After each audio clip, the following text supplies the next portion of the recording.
Hi there guys, I'm Nikhil from GreedyTech, and in this video I'll be unboxing and doing a hands-on review of the Oppo A31. So guys, here's the box. Now let me just put that aside and give you some basic information.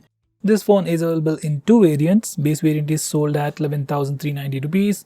I guess that's a variable price. It's the base variant with 4GB of RAM and 64GB of storage.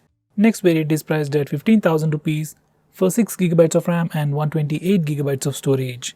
It's available in two colors, Fantasy White and Mystic Black, and we have the base variant in the Fantasy White color. So that's the basic information. Now let's come back to the phone itself. Here's a quick preview of how the phone looks. This is the Fantasy White and it has a completely different color scheme altogether. So on the front we have the phone's name and a quick preview of how the phone looks like, and on the sides we have some more branding from Oppo and ICC. On the back we have some of the highlighting features and rest of the specs, mainly IMEI number, pricing, and it even says made in India. So these are the highlighting features: AI triple camera, 4230 mAh battery, and a 6.5-inch HD plus display. That's kind of a disappointment. So anyway, let's get on with the unboxing. So okay, yeah, it's done. So at the top we have a cardboard box which should have a soft silicone case along with some documentation. So first we have a SIM card ejector, followed by some documentation and a soft silicone case. Let's put that aside. Next we have the phone itself. Let me just put that aside as well. So there we have it. Next we have a micro USB charging cable, and finally a 10 watts power adapter. So no fast charging, a regular 10 watts power adapter. So these are the contents of the box. Let me just put everything aside and come back to the phone. So here's the phone with a sticker on the back, and now it's gone. So this is how the phone looks on the back. This is the frosty white color with a hue changing from white to green, and this is how the phone looks on the front. Now let's have a physical overview. On the back, this phone has a plastic back panel with a nice curve to it and a two-tone color finish. As I've said, frosty white, white to green, looks pretty different. At least it doesn't feel cheap. At the top we have the camera module with a triple camera setup followed by single LED flash and an engraving that says designed for A series. Beside that we have the fingerprint scanner with a nice golden rim, and at the bottom we have the Oppo branding. On the front you get a massive display with a dewdrop notch, and above the camera we have the earpiece, and below the display it has a small chin. As for the sides, on the right side it has the power button, and on the left side we have the volume buttons along with the SIM card tray, which houses two nano SIM slots along with a dedicated SD card slot. These buttons are made of plastic, they have a nice clicky feel to them, and they are sufficiently elevated as well.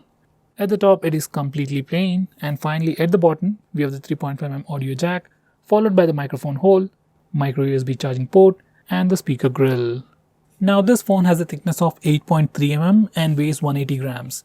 In hand it doesn't feel all that thick, in fact it feels pretty sleek, and as for the weight distribution is decent. It has a bit of weight to it but doesn't feel all that heavy. Now let's try out the case that we get inside the box. This is a soft silicone case, and this is how the phone looks with the case on the back, and this is how it looks on the front. As for the camera module, there is a slightly raised lip, so it does protect the camera module but not too much. It's almost negligible. And on the front it has a slightly bigger raised lip, so once again it can protect the display but not too much. Overall this case can be used for the first few days. It can prevent smudges and give you some extra grip, but that's all, no drop protection. In fact, it doesn't even provide the basic protection for the camera module. So if you're getting this phone, I would suggest you to get a better case as soon as possible. Now with that said, these are the complete specifications of this phone. On the rear, this phone has a triple camera setup with a 12 megapixel primary camera with f1.8 aperture, followed by a 2 megapixel macro lens with f2.4 aperture and a 2 megapixel depth sensing camera for taking portrait shots with f2.4 aperture. For selfies, it has an 8 megapixel camera with f2.0 aperture. On the front, you get a massive 6.5-inch IPS display with water drop notch with 89% screen to body ratio, 480 nits of brightness, and it's also protected by a 2.5D curved Corning Gorilla Glass 3. Under the hood, it sports a MediaTek P35 processor with IMG GE8320 GPU with 4GB of RAM and 64GB of storage in the base variant. Right out of the box, it will be running ColorOS 6.1 based on Android 9.2, and powering this device is a 4230 mAh battery. So guys, these are the complete specifications. Now let me turn on and set it up and come back to you in a second. So guys, this is how the phone looks once we turn it on and set it up. Now let's go to About page and check out the software information. So this phone is running ColorOS version 6.1.2 based on Android version 9, and right out of the box it has the May security patch. Android 11 is already out there, it is in beta, so Android 9 is pretty late. And about that storage, out of that 64GB of space, we get about 46.7GB of space for our user apps and user data. Now let me show you the free RAM. For that we need to enable this particular toggle. Now if we go to the recent apps page, we can check out the amount of free RAM that we get right out of the box. So out of that 4GB of RAM, we get about 2.15GB of RAM free right out of the box. Now let's check out the camera interface. So this is the camera interface for the rear camera. Looks pretty similar to other Oppo phones. Over here we have a quick toggle for zoom. This is 2x digital zoom. Next we have 5x digital zoom. This phone has just a single primary camera. There is no telephoto lens. So if you zoom in, it's just like taking a picture and cropping it. So I would recommend you to take pictures in 1x itself. Next we have the chroma boost mode, which makes colors pop out a lot. I'll show you sample shots later. On the right side we have the portrait mode, and on this phone, before taking a portrait shot, we can change the amount of background blur effect you want using this particular slider. On the left side we have video recording. There's nothing new. We can record video at a maximum of 1080p resolution, and you can change the video resolution from here. So there's only 1080p at 30fps, no 60fps, no 4K. Now over here we have some extra options. First we have stickers, time-lapse expert, panorama, and for some reason we are missing the macro mode. So that's pretty surprising. I don't know where macro mode went. Anyway, let's check out the front camera. So this is the interface for the front camera, and initial impressions, front camera looks pretty decent. I'll show you sample shots later, but initial impressions just from the preview window, it looks pretty good.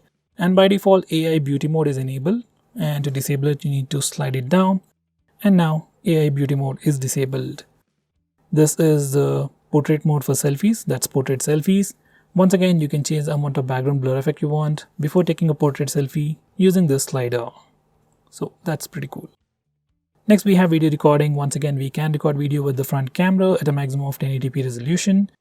Next we have stickers, and this is something that I've skipped out for the rear camera.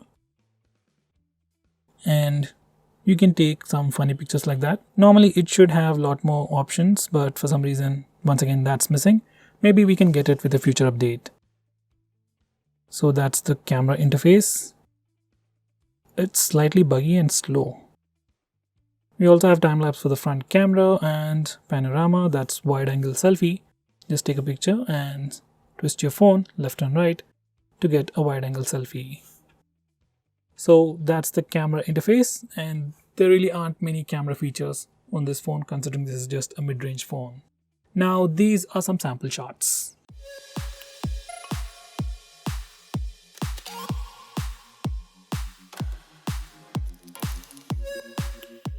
So guys, now let's test the fingerprint scanner. I've already set it up. So here we go. Fingerprint scanner is super fast. I just have to find it. That's the only delay.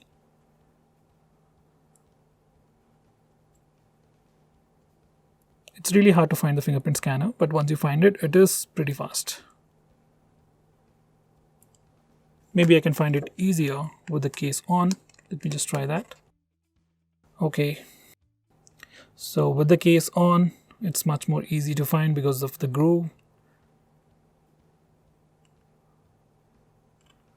So that's the fingerprint scanner. It is super fast and definitely usable. So that's the fingerprint scanner. Now let's test the face unlock feature. I've already set it up, and here we go. This is good lighting condition and it is super fast. It just takes like half a second, that to just to unlock the lock screen. Now let's test it in low lighting conditions. And even in low lighting conditions it works, but it's slightly slower.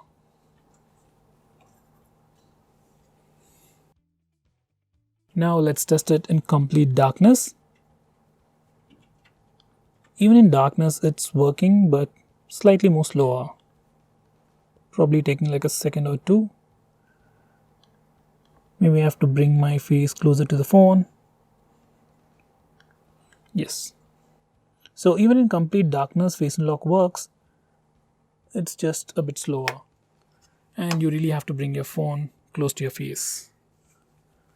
So guys, that was the face unlock feature. Now let's test the speaker loudness. By the way, this phone has just a single speaker at the bottom. And here's the maximum volume.